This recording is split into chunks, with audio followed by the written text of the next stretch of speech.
Welcome again to Educator.com, and now, since you've read the Veldt, talked about it with some of your friends, you're now ready for this little short story recap on the Veldt. Let's talk about the author first. Our friend Ray Bradbury, who sadly is no longer with us. He has recently passed away. His best known novels are Fahrenheit 451 and The Martian Chronicles. He is so famous that he actually has a star on the Hollywood Walk of Fame. And many of his works became movies, television episodes, and other adaptations. Most of these were in the 1950s and the 1960s. There was a show called Alfred Hitchcock Presents, and a lot of those came from Ray Bradbury's books. Now, finally, Ray Bradbury did not just get many awards, but he has an award named after him. So he is probably one of the best authors of the 20th century, at least in the United States, and he's contributed a lot to the genre of science fiction.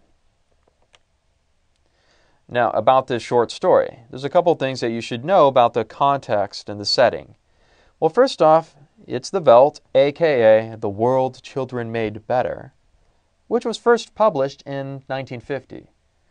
Now, in 1950, this house cost $30,000. Now, if you adjust for inflation, that's $29,000 today. For perspective, $30,000 is about what a very, very smart person can make in 1 year at about age 20. $29,000, if you make that in a year, you are in the highest income tax bracket. Now, this has been adapted for radio and for television. In fact, maybe if you look it up on YouTube, you might find the story of the Veldt there. Finally, there is a famous video game called Final Fantasy VI, which was published by Square Enix, that actually had a subplot that was influenced by this story. So you can kind of see how far this story goes. Let's recap that Hollywood 3 act real quick. Act 1 is the introduction and exposition. And then we go through the first doorway when our protagonist does something important, or perhaps something dramatic happens to him that forces him to make a decision.